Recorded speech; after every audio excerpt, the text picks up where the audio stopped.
Salmo 142, verso 7 diz assim: liberta-me da prisão e renderei graças ao teu nome. Então os justos se reunirão à minha volta por causa da tua bondade para comigo. Esse texto, esse verso do livro de Salmos é muito interessante, porque vai ter gente que vai te procurar quando tiver tudo bem, mas quem vai te procurar são os justos.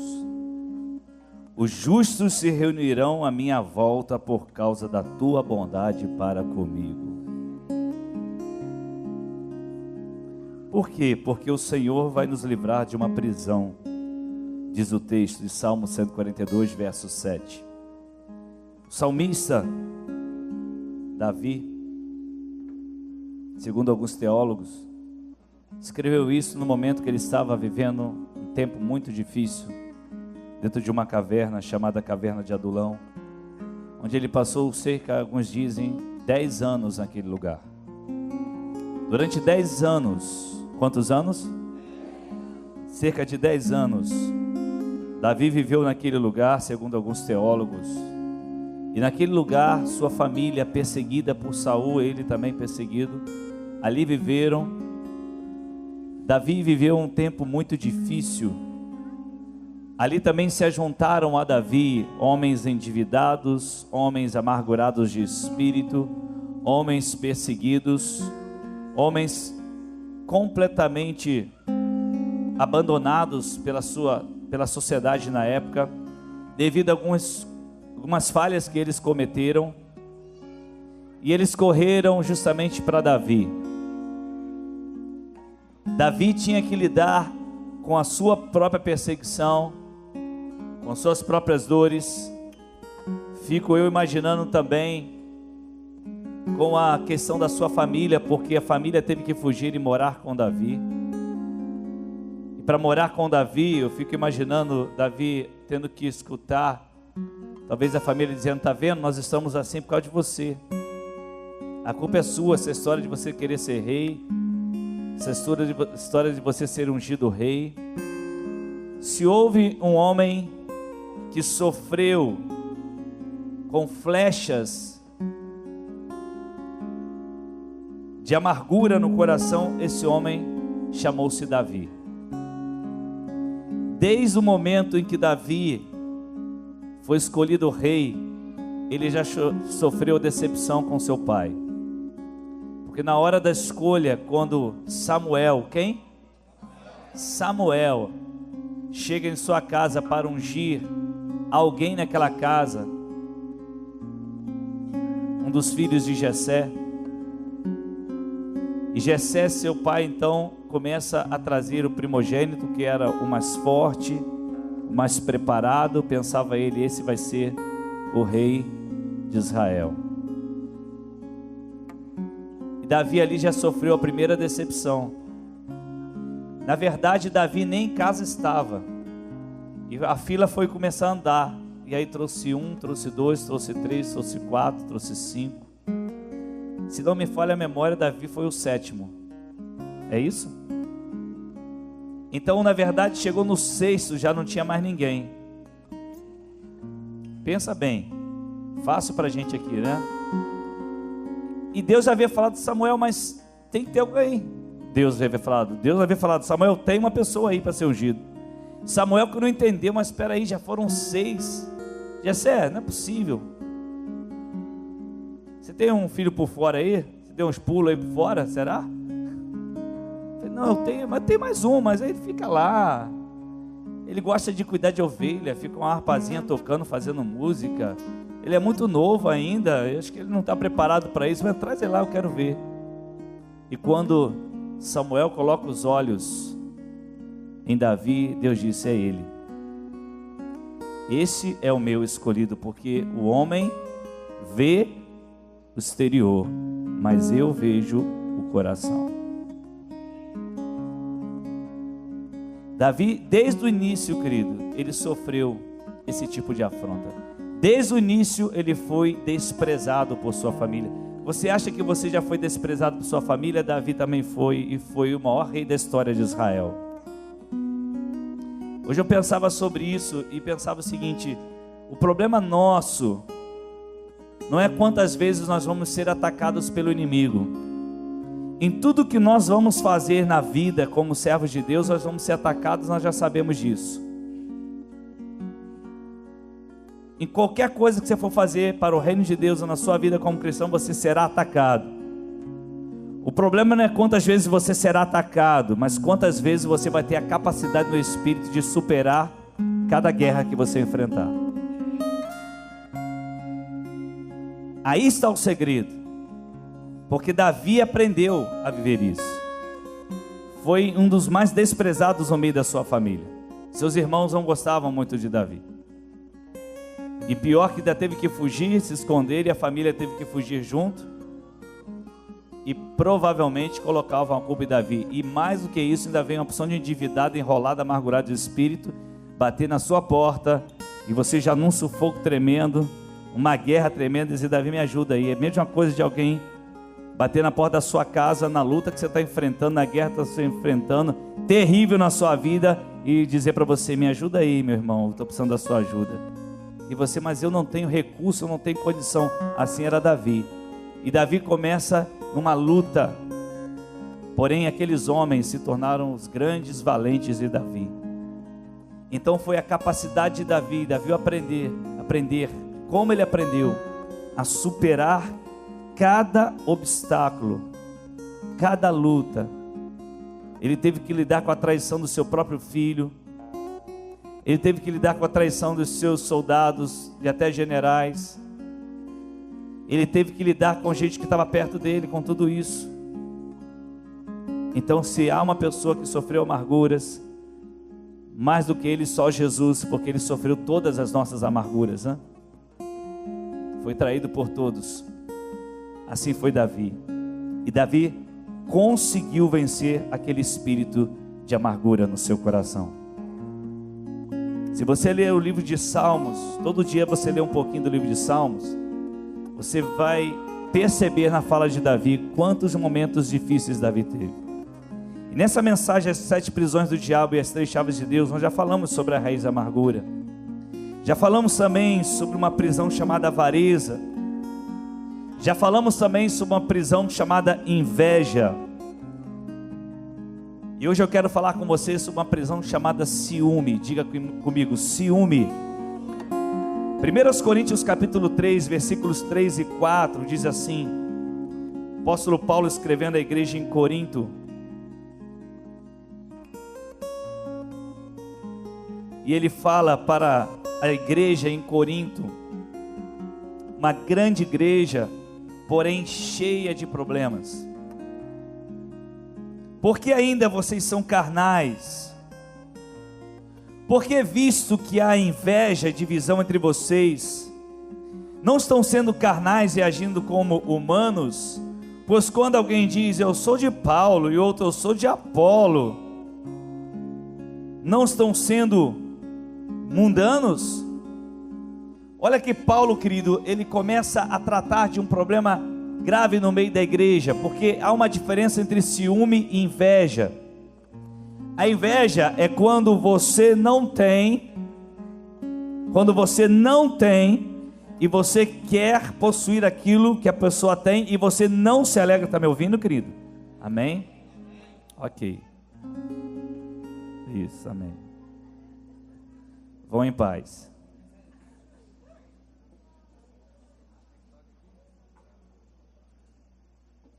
Pode continuar. A inveja é quando você não tem, mas você quer ter aquilo que você não tem, ou você não se alegra pela conquista do outro. Você não está feliz porque o outro conquistou, porque o outro tem algo que você não tem. Então isso chama-se inveja. E a inveja pode matar uma pessoa. E a inveja pode tornar uma pessoa até homicida. Agora, o ciúme é quando você tem algo e você quer só para você. Você não compartilha. É claro que existem tipos de ciúme, naturezas diferentes de ciúme. Existe até alguém que disse que existe um ciúme que pode ser até positivo, quando definimos como cuidado, vigilante e afetuoso em uma relação de compromisso e fidelidade mútua. Somente nesse caso podemos dizer que o ciúme seria positivo. Mas o ciúme, ele tem um lado negativo muito forte. E o lado negativo é o espírito, o sentimento de inferioridade. É quando a pessoa, ela se sente a pessoa abandonada, quando ela se sente trocada por outra, porque ela vive insegura, porque o ciumento vive inseguro o tempo todo. A maioria dos casamentos, nos primeiros anos do casamento, acontecem muitos problemas de ciúme, porque ainda não foi gerado uma segurança no casamento. Então isso gera muito ciúme, porque não há segurança nesse casamento. Houve mais paixão do que amor, então não há segurança. Por isso há muito ciúme. Não um ciúme, como eu disse aqui, que é positivo, mas um ciúme doentio. O ciumento, ele não esquece as feridas de antes, do passado. Ele fica vivendo aquilo o tempo todo. O ciumento, ele desconfia o tempo todo. E o ciúme causa falta de perdão. E quando nós não perdoamos, aí nosso coração então nos engana. E aí sofremos as consequências, os transtornos. E queridos, lá na igreja primitiva já havia um problema sério com o ciúme. E Jesus está dizendo, a palavra está dizendo, vocês têm que fugir do ciúme. Não podemos de maneira alguma deixar brotar em nosso coração o ciúme. Uma outra prisão que existe na vida das pessoas e que impedem as pessoas de crescer no conhecimento da graça do Senhor, de romper na sua vida, chama-se incredulidade. Diga comigo, incredulidade. Hebreus 11:6 diz assim: sem fé é o quê? Impossível agradar a Deus. Pois quem dele se aproxima precisa crer que ele existe e que recompensa aqueles que o buscam. A incredulidade, queridos, é uma coisa terrível. A incredulidade nos priva das bênçãos de Deus. Quando nós somos incrédulos, significa que nós estamos desconfiando de Deus. Se você não acredita, você desconfia. Você está desconfiando daquilo que Deus pode fazer na sua vida. E do que o incrédulo desconfia? O incrédulo desconfia da vontade de Deus. Quando Deus te dá uma direção, quando Deus diz, abra mão disso por mim, faça isso por mim, e você acha, mas é muito difícil, é muito complicado, eu vou ter que abrir mão de muita coisa, eu vou ter que entregar o que eu mais gosto. E o incrédulo então, ele foge, ele não aceita, ele luta contra a vontade de Deus, porque ele desconfia. Ele desconfia, será que a vontade de Deus é boa? Ela é perfeita? E ela é agradável? Será que é? E por desconfiar, ele não então crê. O incrédulo, ele desconfia e por isso ele destrói facilmente as relações pessoais. O incrédulo, ele vê as outras pessoas como inimigos. O incrédulo, ele gosta de denunciar, ele gosta de acusar. Ele nunca acredita em nada. Imagine, para uma pessoa acreditar na vontade de Deus é difícil. Imagina acreditar em profetas. Quando a gente fala aquele texto, credes em Deus e estareis? Credes em Deus e estareis? Estareis o quê? Seguros, porque a nossa segurança está na vontade de Deus. É simples isso. Mas aí o texto completa: credes em seus profetas e prosperareis. Em Deus você tem segurança e através dos profetas você prospera. Porque isso significa obediência. Então, se alguém está aprisionado na incredulidade a Deus, eu fico imaginando a incredulidade aos profetas. Há pessoas que não acreditam em absolutamente nada. Há pessoas que você mostra alguma coisa, às vezes, que é um projeto novo, uma ideia nova, às vezes um produto novo, ele antes mesmo de conhecer já diz: não funciona, não pode ser, não acredito. Eu já fui muito incrédulo. Eu lembro quando eu trabalhava na Rio Ita, e eu trabalhava no controle daquele sistema de roletas. Ali tem uma numeração. Antigamente tinha, né? Não sei se tem ainda, não sei como que funciona. E ali tinha que conferir numa ficha, todo dia, a numeração que entrava e a numeração que saía. Se desse uma diferença, o cobrador tinha que pagar a diferença. Lembra disso, Baiano? Já vi o seu nome lá na ficha há muitos anos, que ele trabalhou na mesma empresa, e vê lá Baiano escrito lá, Antônio Baiano, Antônio Divino, do amor divino, não é isso? Eu lembro o nome dele da forma que estava escrito, de tantas fichas que eu peguei. Eu trabalhava nisso. E aí um dia chega o gerente e disse: isso aí vai acabar. Eu falei: mas como vai acabar? Porque vai ser tudo pelo sistema, tudo pelo computador, já vai registrar, o ônibus já chega, já vai direto para o computador, o sistema já vai lançar. Ou seja, você vai para a rua daqui a algum tempo. Eu falei: duvido que isso funciona. É impossível controlar desse jeito. É impossível, é impossível. E eu não acreditava de jeito algum.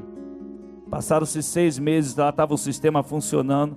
E todo dia chegava na minha sala aquele bolo de ficha já com todo o sistema organizado, com aparecendo quanto que estava faltando, quanto que estava sobrando, tudo direitinho.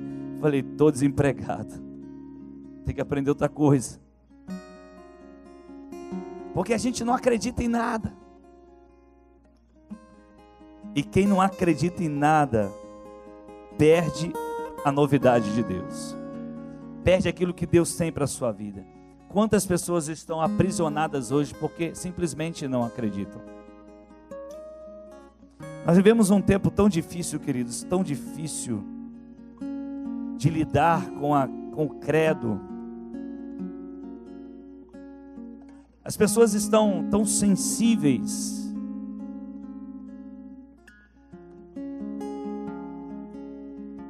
Que nós não podemos falar nada, nós não podemos expressar nada, não podemos dizer um não, não podemos dizer: isso não é bom, Bruno, seu violão não é bom, tem que ser o outro. Tem gente que já não está conseguindo ouvir mais isso, já fica chateado, triste, já abandona, já larga. E aí já entra debaixo de um espírito de incredulidade. Você já viu o número de pessoas que estão em casa numa hora dessa porque não convivem numa igreja em comunhão, porque não acreditam mais em nada? Elas dizem: eu acredito em Deus, mas não acredito nessa questão de comunhão de igreja, não acredito nesse negócio de célula, de ficar aí discipulado, eu não acredito mais em nada disso. Eu não acredito que vai dar certo. Eu só acredito em Deus. Em Deus você está seguro, mas você só vai prosperar quando você acreditar nos profetas, querido. Quando você andar debaixo de obediência. Você pode correr de um lado para o outro. Sem fé é impossível agradar a Deus. Uma outra prisão que vivemos muito nesse tempo é amor ao poder. João capítulo 13, Jesus nos deu um exemplo lindo e nos mostrou como deve funcionar a nossa vida. João 13, a partir do versículo 1 até o 15, diz assim: olha que coisa linda, queridos. Um pouco antes da festa da Páscoa, abrir a Bíblia aí, amém? João 13, é um texto grande, abre aí. Um pouco antes da festa da Páscoa, sabendo que havia chegado o tempo que deixaria este mundo e iria para o Pai, tendo amado os seus que estavam no mundo, amou-os até o fim. Olha o exemplo de Jesus. Amar até o fim. Estava sendo servido o jantar e o diabo já havia induzido Judas Iscariotes, filho de Simão, a trair Jesus. Jesus sabia que o Pai havia colocado todas as coisas debaixo do seu poder e que viera de Deus e estava voltando para Deus. Assim, levantou-se da mesa, e ele não podia ir embora antes disso. Tirou sua capa, colocou uma toalha em volta da cintura. Depois disso, derramou água numa bacia e começou a lavar os pés dos seus discípulos, enxugando-os com a toalha que estava em sua cintura. Chegou-se a Simão Pedro, que lhe disse: Senhor, vais lavar os meus pés? Respondeu Jesus: você não compreende agora o que eu estou fazendo a você, porém mais tarde você irá entender. Disse Pedro: não, o senhor não vai lavar os meus pés, não tem como.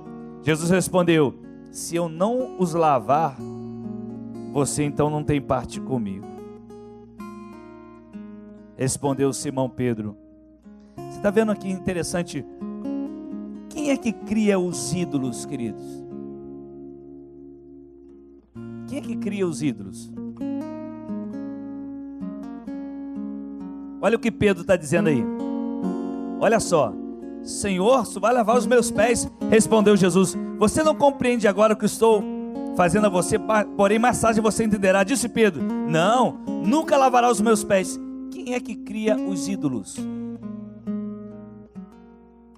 O povo cria os ídolos. Tem crente que cria os ídolos. Quem dá corda para os ídolos são os próprios crentes. Coloca aqui Cláudio Duarte hoje para pregar. Você que está aí na sua casa, você vai vir correndo para cá.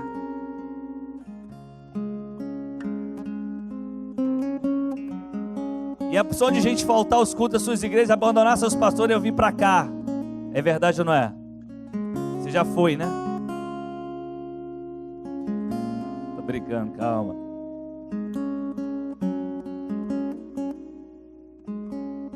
Coloca a Gabriela Rocha cantando aqui domingo à noite. Vai ter um bocado de ministro de louvor saindo lá, vindo para cá. Pastor, tem que ir lá. Não estou falando que eles não sejam crentes, não sejam servos de Deus, é nada disso. Mas quem cria os ídolos é o próprio homem. O próprio crente que cria. Aquele é o pastor, aquele é o apóstolo, aquele que é o discipulador. Nós é que criamos os próprios ídolos. Muito cuidado, queridos, com essas coisas. Existem homens e mulheres de Deus, realmente é verdade, você é um deles. Você é uma delas. São pessoas de Deus. Muitas das vezes Deus toma até antes. Alguém me perguntou essa semana: por que não sepultaram Moisés? Foi porque foi Deus. Por quê? Porque iam fazer de Moisés um ídolo. Moisés iria ser um ídolo. Iam construir uma estátua de Moisés e iam fazer dele um ídolo. Deus sumiu com o corpo de Moisés rapidamente. Porque olha o que Jesus está fazendo e olha o que Pedro faz. Não. Um dia estava lá Jesus e as crianças querendo chegar perto de Jesus e os adultos: não, pode chegar não. Os seguranças do pregador: deixa não, pode tocar não, é o pastor, segura aqui. Jesus: oh, pss, pss. Aqui não tem popstar não. Aqui não tem show gospel não. Aqui não tem ninguém que vai sair pela porta dos fundos para não falar com as ovelhas não. Deixai vir a mim as crianças. Deixa elas chegarem.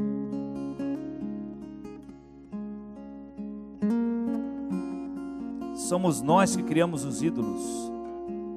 E tem uma porção de crente aí, querido, que vai de um lado para o outro, de um lado para o outro, de um lado para o outro. Aonde está o show? Aonde está o cantor? Aonde está o pregador?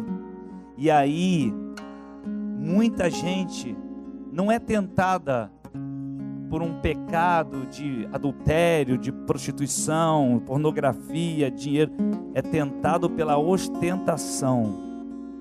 E eu já vi muito crente, servo de Deus, que caiu pela ostentação.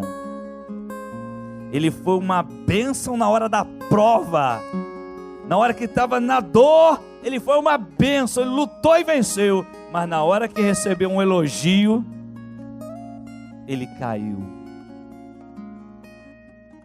porque ele absorveu para ele. E tem uma porção aí, queridos, quem cria ídolos somos nós. Sim, Deus usa homens e mulheres de forma poderosa, usa a tua vida e a minha vida, mas eu já vi muitos caindo por causa disso, queridos. Olha o que Jesus fala. Respondeu Simão: então, Senhor, não apenas os meus pés, mas também as minhas mãos e a minha cabeça. Respondeu Jesus: quem já se banhou precisa apenas lavar os pés, todo o seu corpo já está limpo. Vocês estão limpos, mas nem todos. Por que nem todos? Por que nem todos, ele fala? Porque quem estava ali? Jesus lavou os pés de Judas.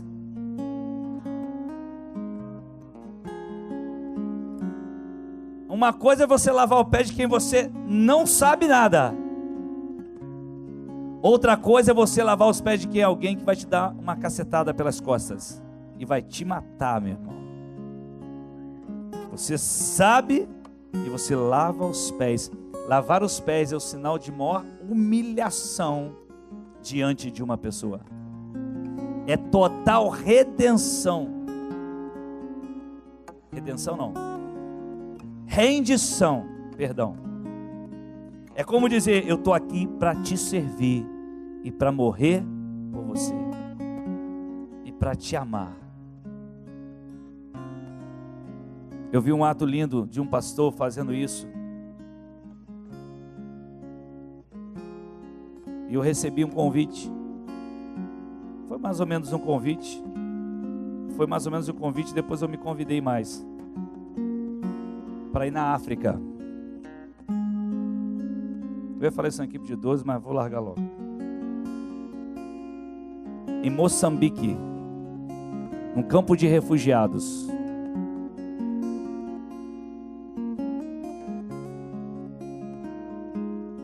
Conhecer uma aldeia.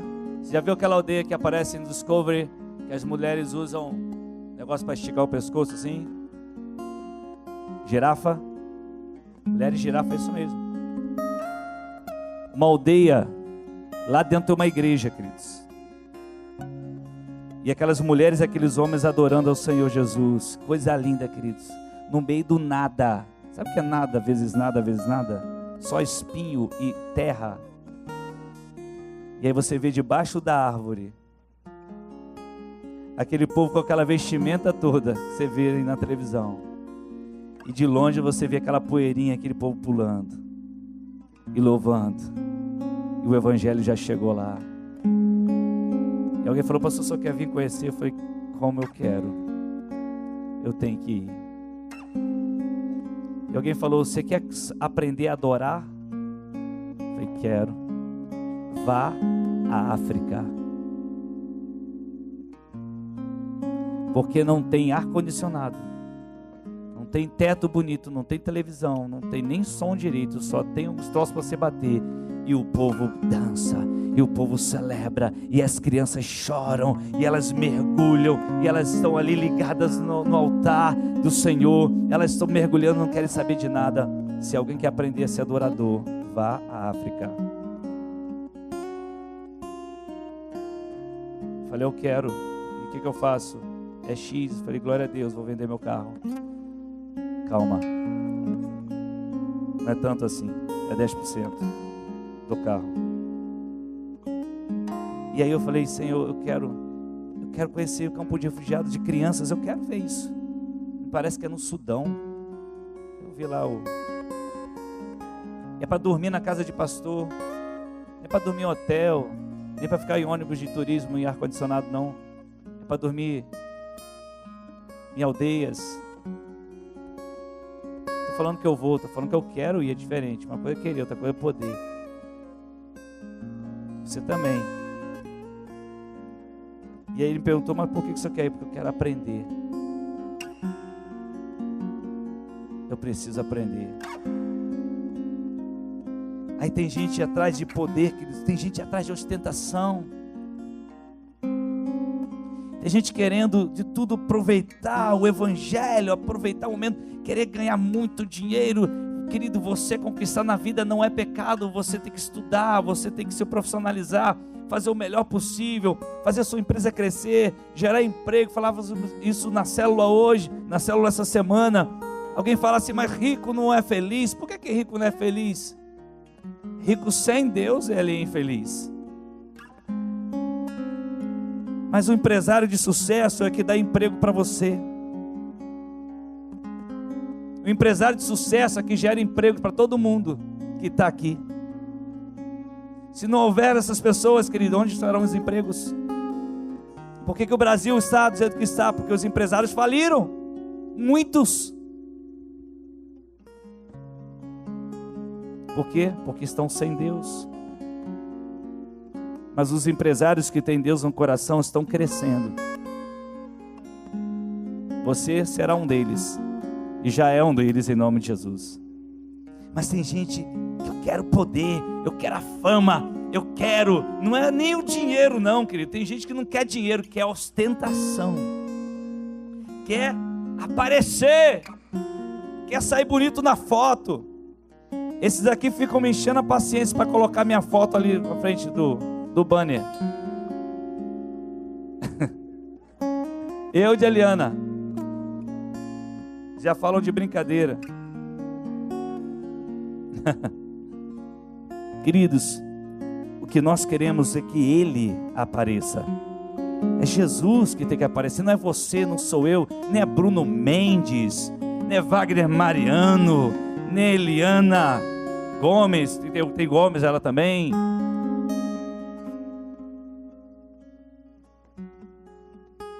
Não é você, sou eu.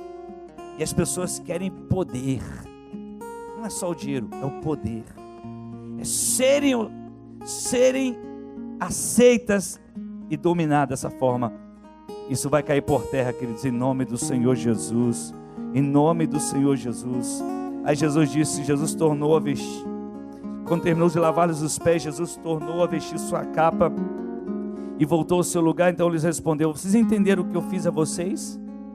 Vocês me chamam mestre e Senhor, e com razão, porque eu sou mestre e Senhor, isso mesmo.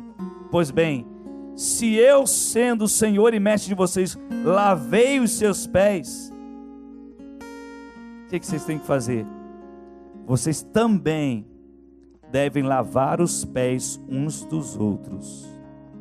Eu dei o exemplo, para que vocês façam como eu lhe fiz. Olha o exemplo de Jesus. A sétima e a última prisão que eu quero falar com você está no Salmo 32, versos 3 e 4.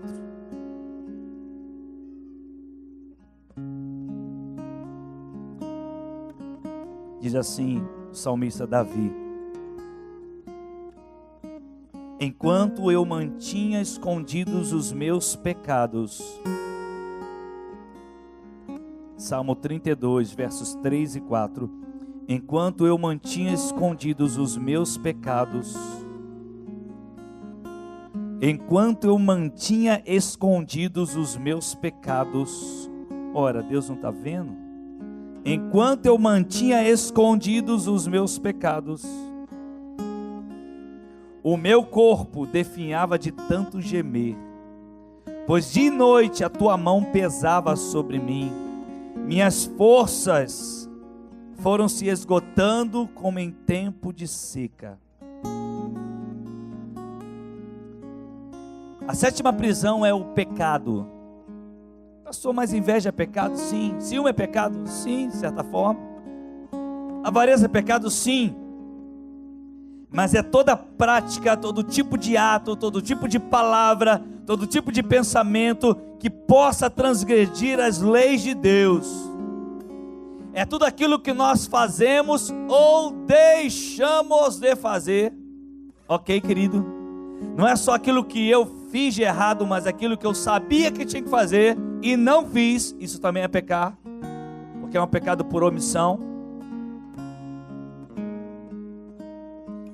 Tudo que eu deveria pensar, tudo que eu deveria falar, tudo que não está em harmonia em andar com Jesus, chama-se pecado, é transgredir a lei. E quando Davi diz, eu mantinha escondidos, ou seja, de Deus a gente não esconde nada, na verdade é porque não havia confissão da parte de Davi, e quando não há confissão, nós entramos numa prisão.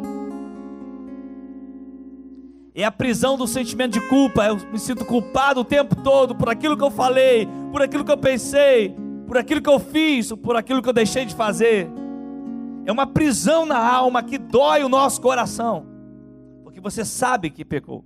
Eu sei que pequei, mas eu fico escondido naquilo, ou escondendo aquilo, e não me liberto daquilo. A Bíblia diz que para aqueles que permanecem em Cristo não haverá condenação. Você quer se livrar do pecado, sim ou não?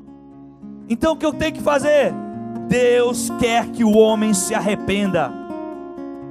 Deus quer que nós sintamos tristeza pelo pecado cometido. Deus quer que confessemos os nossos pecados, que possamos dizer, eu pequei, eu tenho que admitir meu erro, eu tenho que admitir minha culpa, eu tenho que contar o que eu fiz de errado, e eu tenho que pedir perdão a Deus. Não é simplesmente dizer, Senhor, perdoa todos os meus pecados. A oração do dia, perdoa todos os meus pecados, por oração rápida. Aquela oração que, fast food, rapidinho, e está tudo certo, e continua minha vida do mesmo jeito. Não, mas é aquela oração onde eu me quebranto e eu digo, Senhor, eu pensei isso, eu falei isso, eu deixei de fazer isso.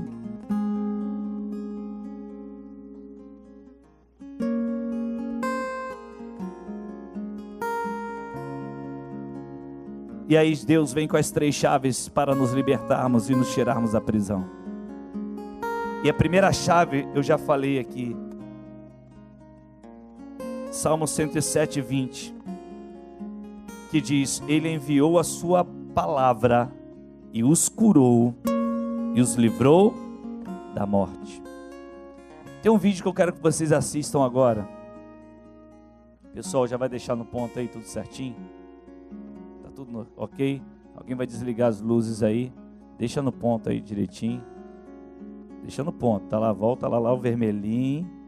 Isso, bota lá no comecinho. Alguém vai apagar as luzes. Vocês vão lembrar de uma menina. Vocês já ouviram essa história, alguns já ouviram. Há uns 8 anos atrás, mais ou menos, saiu uma reportagem onde ela foi liberta de sua madrasta que a torturava. Não sei se vocês vão lembrar agora. Olha que linda essa história. Pode apagar as luzes. E nós vamos conhecer uma das chaves para nos livrarmos da prisão. Pode soltar aí. Tudo começou quando eu tinha 10 anos de idade. Eu era uma criança que tinha pai e mãe como você. Mas uma mãe sempre quer o melhor para o seu filho. Então minha mãe decidiu me dar para essa mulher. O tempo se passou e acabou que essa mulher não me tratava mais como uma filha, mas sim como um animal. Me batia muito, torturava. Eu ficava 4 dias sem comer, bebia minha própria urina, comia barata, levava choques, 60 pauladas na cabeça, 70 na nuca, fezes de cachorro, pimenta nos olhos, dedos presos na porta, das mãos como dos pés, todos os dias. Ela era usada pelo diabo para destruir minha vida. Ela cortou minha língua com a tesoura. Assim ela foi resgatada, daquele jeito ali. Ela apertava minha língua com alicates, passava o ferro quente no meu bumbum. Com tudo isso, ela colocava eu para ler a Bíblia. Olha só, eu aprendi que Deus é pai, não padrasto. Deus estava comigo, Jesus me ama, Ele estava ali sofrendo comigo. Até que um dia Deus entrou com providências. Dia 15 de março de 2008, depois de uma oração, ela foi liberta. Orou às 10h22, às 10h25 ela foi liberta. 3 minutos após a oração, o milagre aconteceu. Aleluia. Minha morte estava marcada, mas Deus não permitiu. Me libertou antes. Para quem lembra, eu sou um dos milagres de Jesus. Lucélia Rodrigues. Aleluia. Hoje eu tenho 18 anos, sou a mulher mais feliz do mundo porque Cristo está em mim. Olha como ela está agora. Já passado algum tempo, né? Por incrível que pareça, nunca tive ódio dela. Tudo que fez, o meu perdão, ela também tem.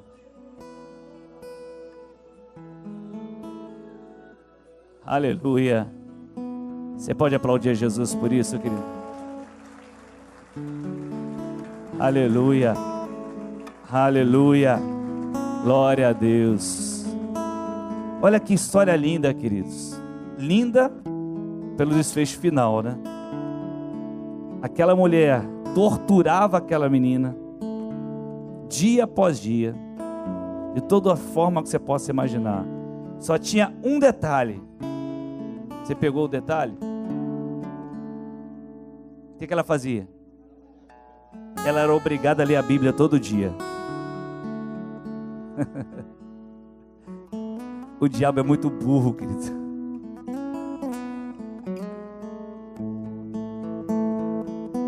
Apesar de ser um ser muito inteligente, mas é muito burro.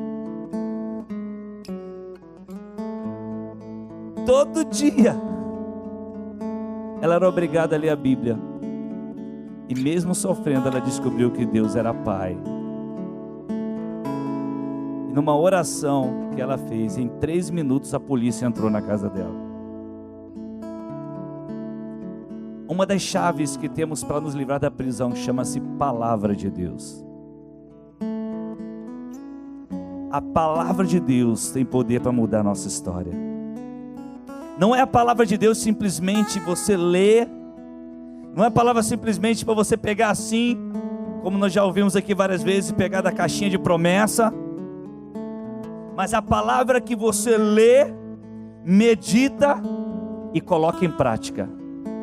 Porque a palavra só tem poder quando você lê, medita e coloca em prática. Não que ela não tenha poder, mas ela expressa seu poder na prática.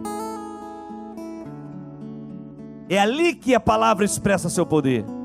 Por isso que há muitas pessoas, Bruno, que conhecem a Bíblia de ponta a ponta, mas não sabem do poder de Deus.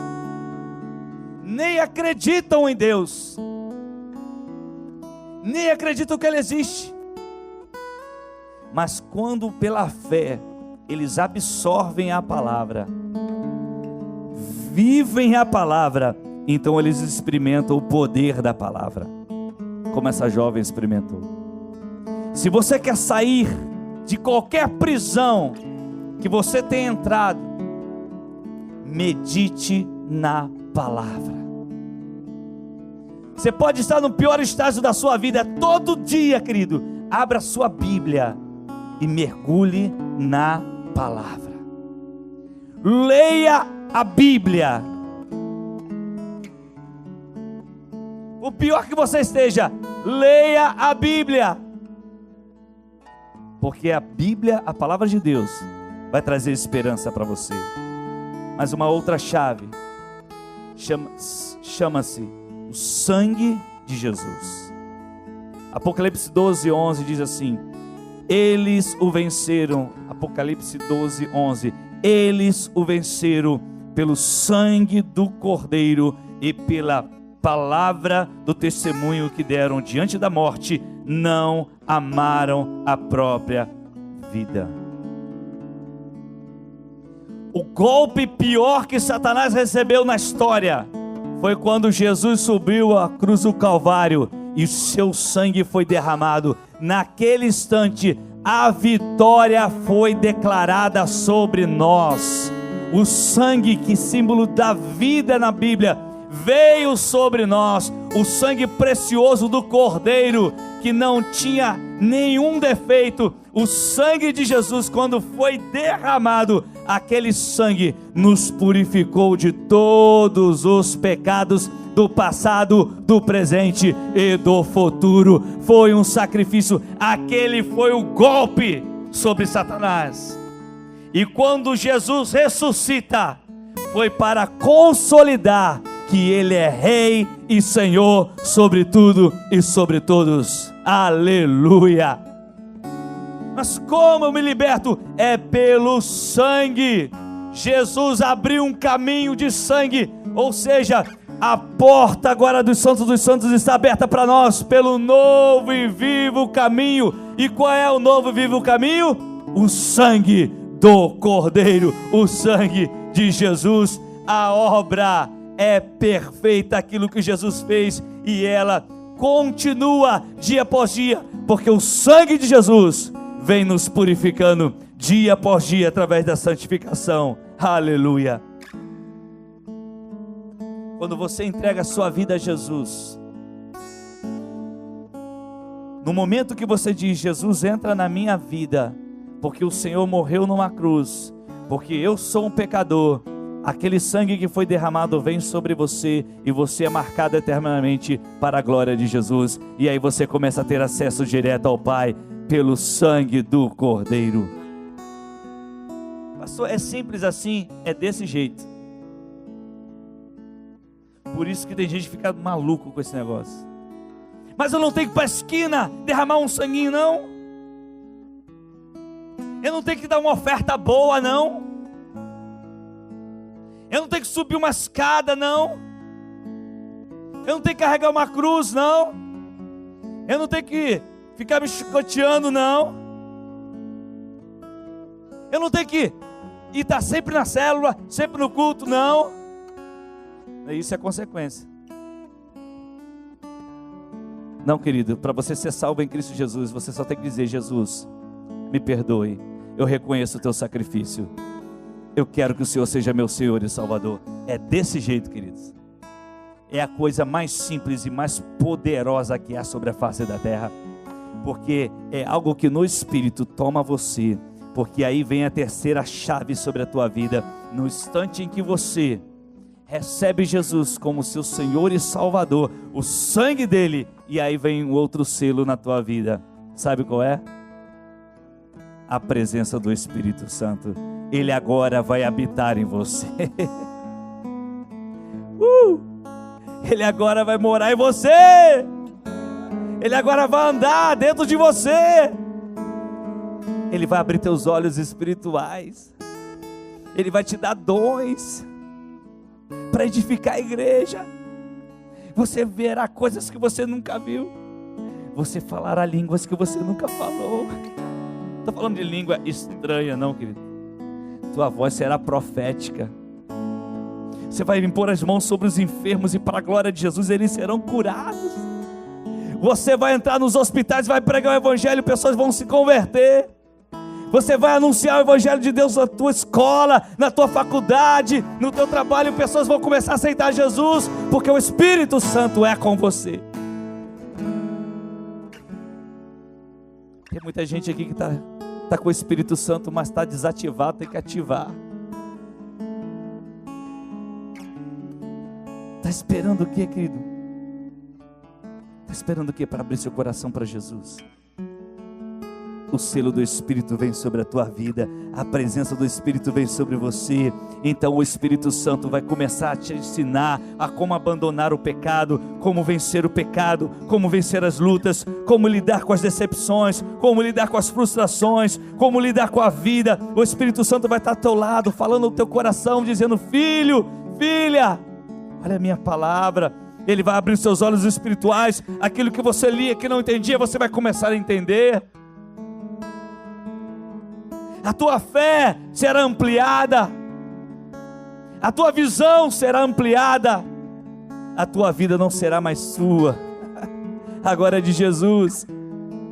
Você não vai sentir mais prazer nas coisas desse mundo, apesar dele te atrair, mas ele não vai te conquistar, porque você já foi conquistado. Esse território do teu coração já é de Jesus, porque agora tem o Espírito Santo que governa. Podem vir as coisas do mundo, e aí vem as tempestades, aí vem as turbulências da vida, como na vida dessa menina, mas o Deus Pai estava lá sozinha, ela disse: Jesus, entra no meu coração e reina na minha vida. Nenhum pregador foi lá pregar para essa menina, pelo menos a história não conta. Ninguém foi ali falar com ela, ela simplesmente viu e disse: Jesus, porque Deus amou o mundo de tal maneira que deu seu Filho unigênito, seu único Filho, para que todo aquele que nele crê não pereça, mas tenha a vida eterna.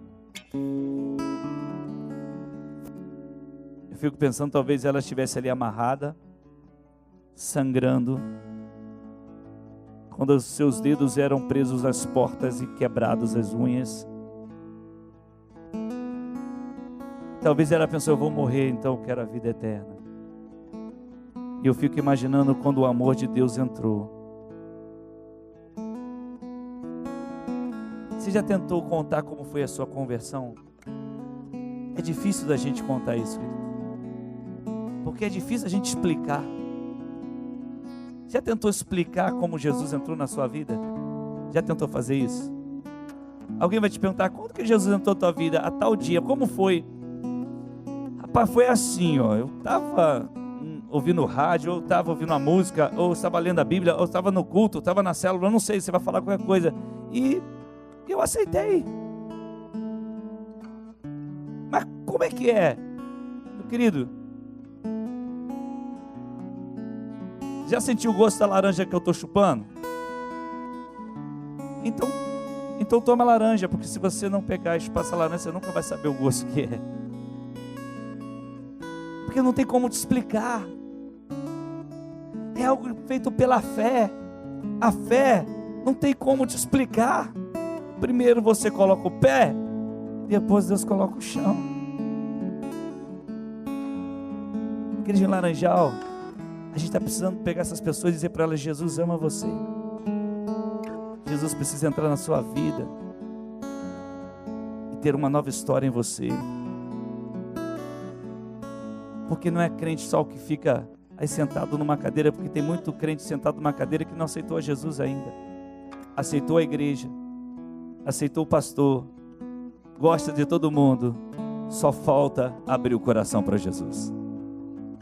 Porque aí o Espírito Santo vai reinar.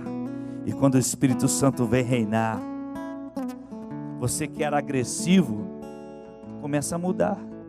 Porque ele vai dizer: calma, meu filho, não é por aí não. Agora eu vou mudar a sua vida. O amor começa a reinar no seu coração. Você que era ciumento, o ciúme cai. Você que amava o poder, vai cair. Você que era amargurado, a amargura vai se desfazer. Por quê? Porque o Espírito Santo entrou na sua vida. Porque você aceitou Jesus. Pastor, é simples assim. Vou fazer o quê? Não tem complicação. Foi assim, né, Carlinhos, na sua vida? Foi assim, né, Tadeu, na sua vida? Né, Baiano? Assim foi na sua vida. E assim vai ser na sua também hoje. Mas só se você abrir o coração para Jesus. Não abre o coração para a igreja, para pastor, não. Para Jesus.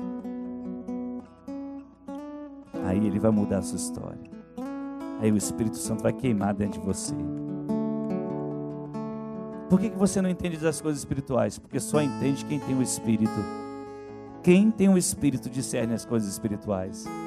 Não adianta você explicar para quem não tem, porque não vai entender. Mas quem tem, entende. Em nome de Jesus. Hoje é teu dia. Hoje essa salvação chegou para você. Aleluia. Fica de pé em nome de Jesus. Ele é bom em todo tempo, Ele é bom, Ele é bom. E Ele nos tirou das prisões, Ele nos deu as chaves, sua palavra, seu sangue, seu Espírito.